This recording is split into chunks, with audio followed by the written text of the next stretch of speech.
Hello students students इस lecture में हम देखो स्नेल्स लॉ पढ़ेंगे। स्नेल्स लॉ गाइस बहुत इंपॉर्टेंट होता है। मैं आपको बताऊं ये आपको बी पार्ट में मोस्टली बहुत जगह यूज़ होगा। बी पार्ट में यूज़ होगा ये, तो इसे ना आप लाइटली मत लीजिएगा प्लीज़। बहुत इंपॉर्टेंट एंड इंटरेस्ट टॉपिक है गाइस। इस वीडियो को देखेंगे तो आप समझ में आ जाएगा, हम आपसे वादा है हमारा। तो देखो क्या है Snell's law. The ratio of sine of angle of incidence to the sine of angle of refraction remains constant until medium remains same। नहीं आए समझ में, कोई बात नहीं, समझ में आएगा।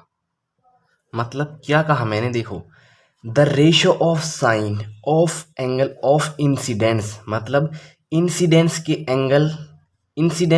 एंगल का साइन। जी हाँ गाइस, इंसिडेंस के एंगल के साइन टू यानी कि से the sine of angle of refraction, यानी कि रिफ्रैक्शन के एंगल का साइन रिमेन्स कांस्टेंट होता है अंटिल मीडियम रिमेन सेम, जब तक मीडियम हमारा सेम रहेगा। कोई बात नहीं, एक बार हम आपको और समझाएंगे, लेकिन उससे पहले आपको प्रैक्टिकली कराएं। देखो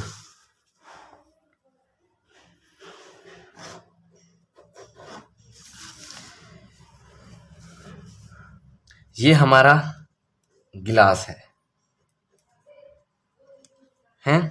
यानी कि डेंसर, हमारा डेंसर है ये, यहां पर लिख देते हैं डेंसर। और यहां पर हमारा ये रेयरर है,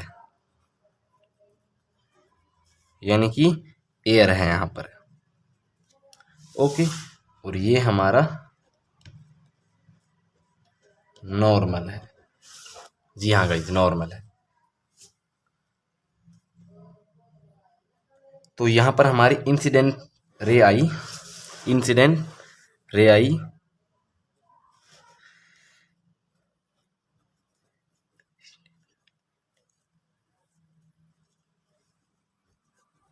ओके, इंसिडेंट रे आई हमारी यहाँ पर। तो देखो डेंसर है, तो आप ही बता दीजिए मुझे, आप ट्रिक अप्लाई करें या आप जनरल फॉर्म अप्लाई करो, किस तरीके से होगी। डेंसर है तो बताइए जी। नॉर्मल एन तो रिपेल करेंगे, लेकिन ऑप्टिक्स है तो अट्रैक्ट करेंगे, अपोजिट होता है इसमें। ओके जी, तो यानी कि टुवर्ड्स द नॉर्मल की तरफ होगा बिल्कुल। ये हमारा एंगल ऑफ रिफ्रैक्शन, ये हमारा एंगल ऑफ इंसिडेंट। ठीक है जी, ये बात आप क्लियर हो गई आपको। और ये हमारा interface of the two medium, interface of the two medium. ठीक, बिल्कुल ठीक। तो देखो अब हम इसी डेफिनेशन को लिखेंगे। ओके, इंसिडेंस के एंगल का साइन, सबसे पहले इंसिडेंस का एंगल तो इसका sign to the angle of refraction का साइन, रिफ्रैक्शन का एंगल क्या है, आर है। ओके, तो इसका साइन। ओके ठीक है। रिमेन क्या होता है, कांस्टेंट होता है। जी हाँ गाइस, कांस्टेंट होता है। और इस कांस्टेंट को बहुत लोग क्या कहते हैं, रिफ्रैक्टिव इंडेक्स बोलते हैं। जी हाँ गाइस, रिफ्रैक्टिव इंडेक्स होता है, लेकिन इसकी एक डेरिवेशन के अकॉर्डिंग होता है। वो कांस्टेंट हमारा रिफ्रैक्टिव इंडेक्स होता है, जी हाँ मैं मानता हूँ इस बात को, लेकिन वो स्नेल्स लॉ के अकॉर्डिंग सिर्फ इतना ही होता है कि वो कांस्टेंट होता है, उसकी डेरिवेशन के अकॉर्डिंग वो रिफ्रैक्टिव इंडेक्स होता है। जी हाँ गाइस, ठीक। ओके, तो देखो अगर हम मैं मान लूँ कि यहाँ पर ये I1 है और यहाँ पर ये R2 है, तो फिर क्या होगा, फिर यहाँ पर sign I1 upon sine R1 हो जाएगा। ओके, तो ये कांस्टेंट ही रहेगा। ये कब बदलेगा, ये तब बदलेगा तब हमारा मीडियम बदलेगा, तब तक मीडियम नहीं बदलेगा, हमारा कांस्टेंट भी नहीं बदलेगा। ये बात कहना चाहता हूँ, यही बात हमारा स्नेल्स लॉ ने बताई हमें। हमारे जो फिजिक्स थे स्नेल्स लॉ, उसने हमें यही बताया। क्लियर बात है, बताओ। ओके गाइज, अब आपको एक डाउट होगा कि यहाँ पर मैंने साइन ही क्यों लिया। देखो गाइज, ये मैंने नहीं लिया, ना ही कोई टीचर लेता है, ये हमारे फिजिसिस्ट स्नेल्स लॉ ने ही बताया कि हमारा स्नेल्स लॉ में हमें क्या होता है, हमें एंगल सिर्फ जो इंसिडेंस का एंगल है जो और रिफ्रैक्शन का एंगल है उसमें हमें जो साइन का ट्रिग्नोमेट्री का फंक्शन है वो हमें साइन यूज करना है, क्योंकि साइन के ही फंक्शन से हमें वो कांस्टेंट मिलता है, ओके, ना कि कोसाइन के से।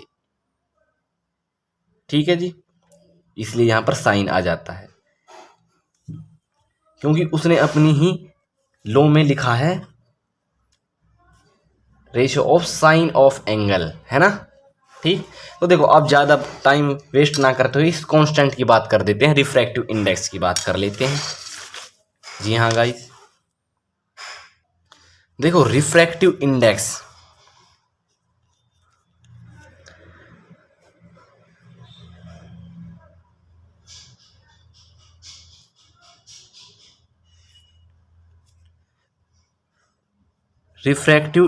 गाइस ये ना इसे म्यू से डिनोट करते हैं और इसे इस तरीके से न्यू से भी डिनोट कर दिए हैं, लेकिन हमारी बुक में ये म्यू से होता है, बहुत से लोग न्यू से भी कर देते हैं, एन से, इस टाइप से।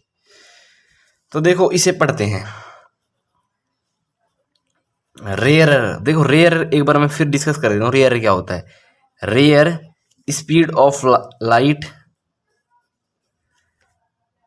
फास्ट हो जाती है, रेयर में लाइट की स्पीड फास्ट हो जाती है, ओके।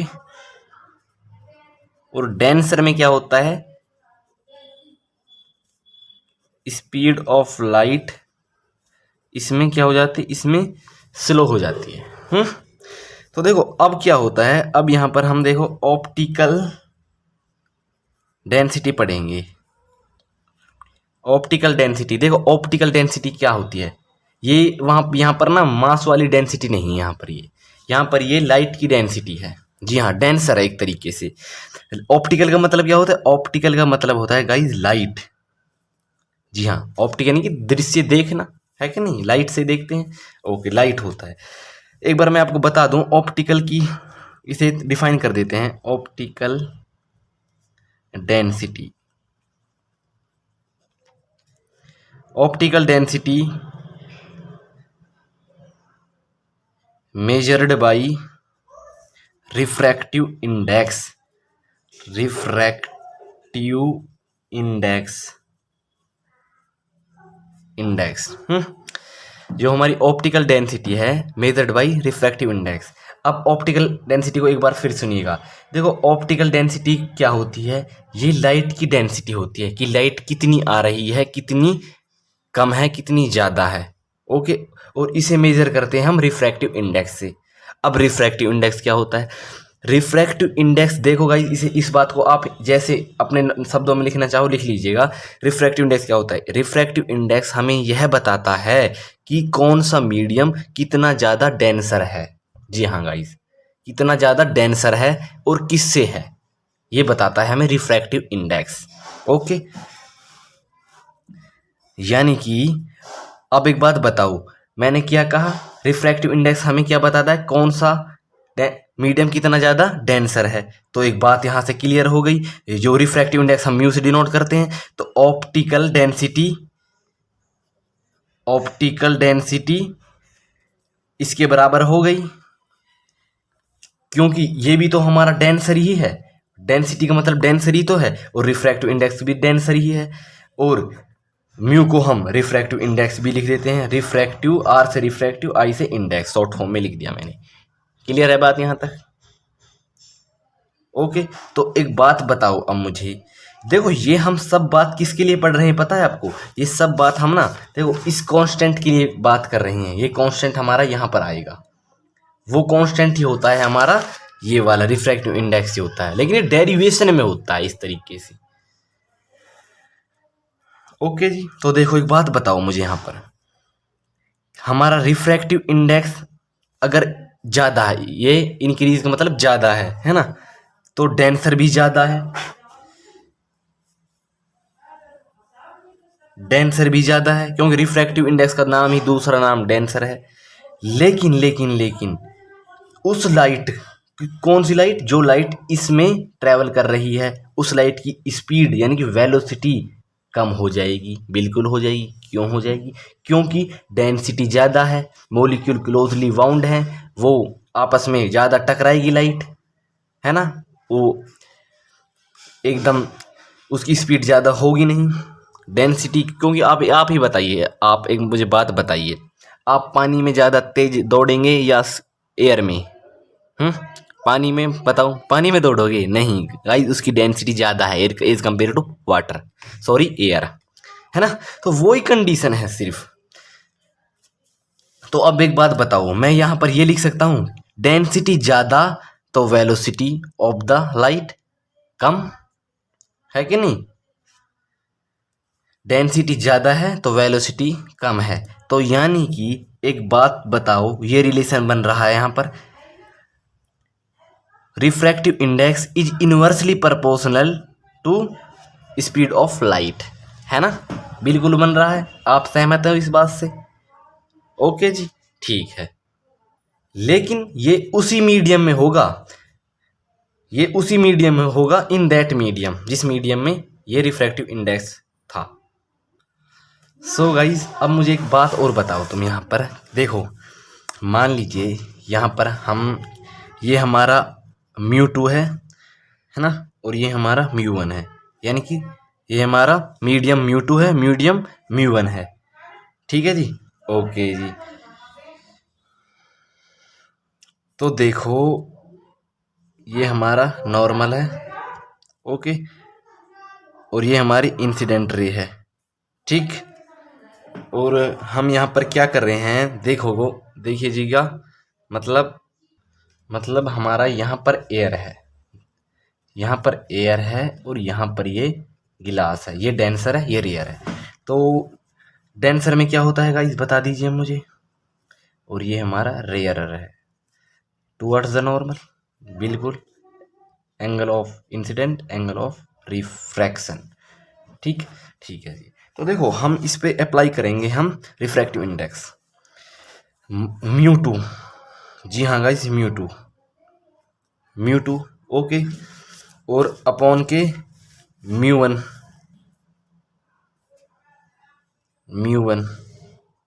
ठीक। अब एक बात बताइए जी मुझे, या इस रिलेशन को देखो, μ2 है ना, μ2 यहाँ पर क्या होगा बताओ जी, μ2 यहाँ पर ये होगा या नहीं होगा बताओ, v2, है कि नहीं? क्योंकि यहाँ पर v2 होगा और यहाँ पर वेलोसिटी 1 होगी, क्योंकि 1 के लिए, मीडियम 1 के लिए 1 ही वेलोसिटी। ये लिख सकते हैं हम या नहीं लिख सकते बताओ? लिख सकते हैं ना। ऐसे ही यहाँ पर 1/v1 लिख सकते हैं, बिल्कुल लिख सकते हैं। तो इसे हम सॉल्व करेंगे आगे, तो क्या होगा बताओ, ये ऊपर चला जाएगा तो v1/v2 हो जाएगा, v2 हो जाएगा, बिल्कुल। ये बात बताओ आपको क्लियर है? ये पता है बराबर कैसा है, एक इससे आप कंफ्यूज मत होना, देखो, क्योंकि ये यहाँ पर इसे हम ऐसे भी लिख देते हैं, इसे हम ऐसे भी लिखते हैं गाइस, तो उस कंपेयर में हमने वो ऐसे लिखा, ठीक, इससे कंफ्यूज मत होना। सो गाइस एक बात बताओ, अब मैं यहाँ पर ऐसे लिख सकता हूँ, मीडियम 2 विद रिस्पेक्ट टू 1, जो रिस्पेक्ट यानी अपॉन में होता है वो ऊपर आ जाता है, इस तरीके से यहाँ पर भी लिखते हैं, बहुत टीचर यहाँ पर भी लिखते हैं।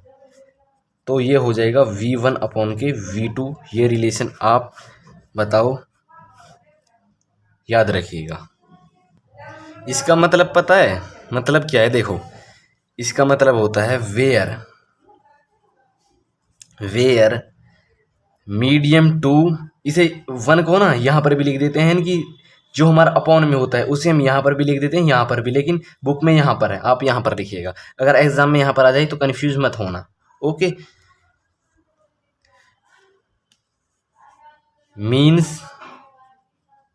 Means refraction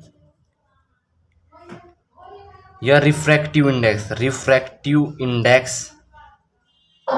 index of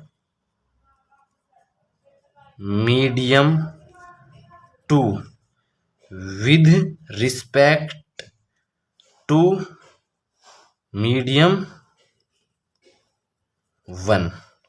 okay, with respect medium 1 मतलब विद रिस्पेक्ट मीडियम वो होता है जो अपॉन में होता है। ये बात क्लियर है? बताओ। ठीक, पता चल गया कैसे होता है। देखो अब बात करते हैं कि इसे अप्लाई कैसे करते हैं। How to apply Snell's law. Okay, मान लीजिए हमारे पास यहां पर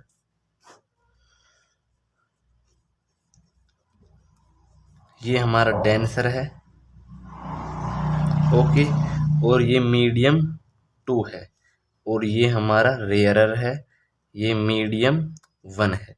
मीडियम 1 है तो μ1, मीडियम 2 है तो μ2। ओके, ठीक। तो इंसिडेंट रे आई, डेंसर है तो towards the normal, towards the normal हो गई। Angle of incident, angle of refraction. बात क्लियर है या नहीं है? तो देखो ये बात अब जानते हैं कि हमारा sine I upon sine R यानी कि इंसिडेंट एंगल ऑफ रिफ्रैक्शन और रिफ्रैक्शन एंगल ऑफ साइन क्या होता है? म्यू होता है ना? वैसे कांस्टेंट होता है और कांस्टेंट ही हमारा यहाँ पर वो कांस्टेंट ही हमारा म्यू के बराबर होता है। ठीक, तो देखो अब क्या करें कि देख फ्रेंड्स,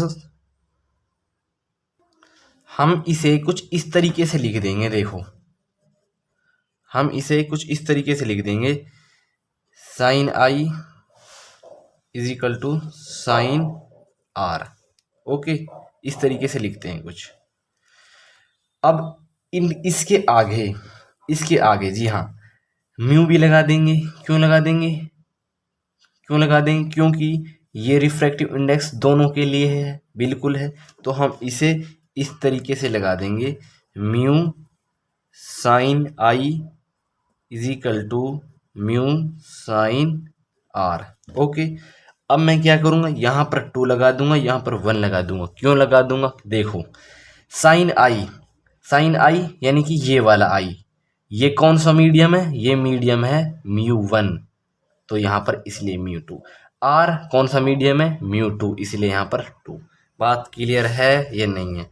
ओके, तो साइन आई ऐसा ही, साइन आर यहाँ पर डिवाइड में आ जाएगा। क्या बचेगा बताओ गाइस? यहाँ पर बचेगा μ2 अपॉन के μ1। ठीक, बिल्कुल ठीक। अब आपको पता है जो हमारा क्या होता है अपॉन में होता है वो हमारा विद रिस्पेक्ट होता है, और विद रिस्पेक्ट यहाँ पर चला जाता है। ओके, विद रिस्पेक्ट यहाँ पर μ1 है तो μ1 यहाँ पर चला गया। तो ये हमारा स्नेल्स लॉ होता है। पता चल गया कैसे आया? ये पता कैसे आया फ्रेंड्स?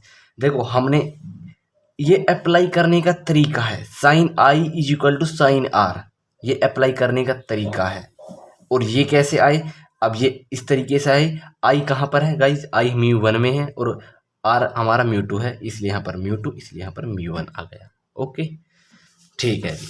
तो अब आपको एक न्यूमेरिकल और करा दूं मैं, इसके बेस पे आपको और क्लियर हो जाएगा। ठीक है जी, तो देखो एक एग्जाम्पल कर देते हैं। Velocity of speed in the air क्या होती है बताओ जी? 3 × 10⁸ मीटर पर second. Okay, velocity of light,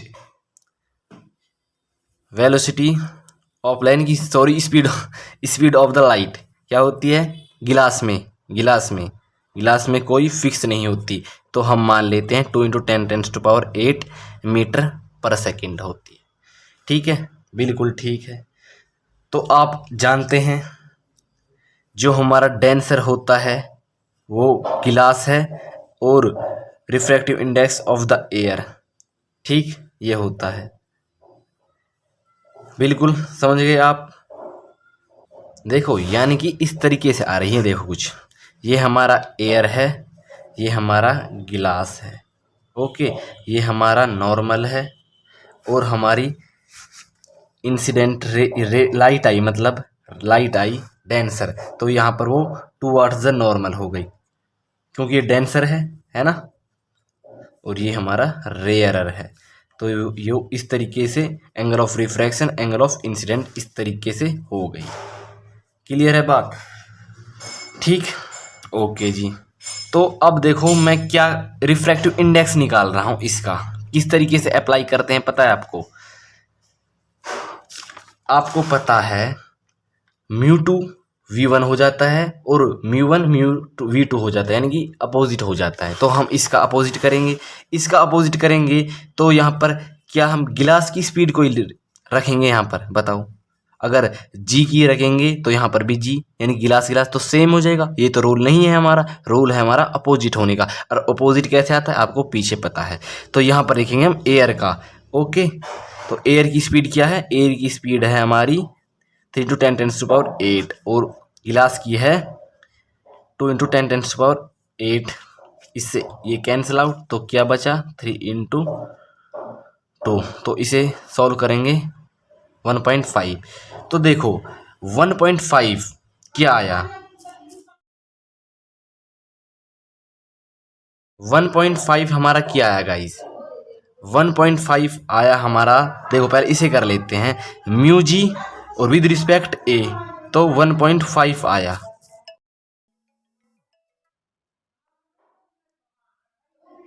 तो 1.5 हमारा आया गाइस, की मतलब हमारा 1.5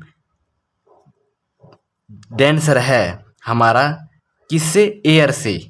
ये गिलास 1.5 डेंसर है एयर से। ओके, और एक और बात बताता है हमारा ये 1.5 डेंसर है तो लाइट कम ट्रेवल होगी, लाइट की स्पीड कम होगी, यानी कि लाइट की स्पीड गिलास में 1.5 गुना कम है अकॉर्डिंग टू एयर। एयर में 1.5 ज़्यादा है, डेंसर में 1.5 कम है लाइट। तो ये बात बताता है, मैंने आपको बताया ना, रिफ्रैक्टिव इंडेक्स यही बताता है कि कितना यानी कौन सा मीडियम कितना डेंसर होता है। ओके, इस लेक्चर में इतना ही। तब तक के लिए चैनल को share and subscribe like please करना ना भूलिएगा।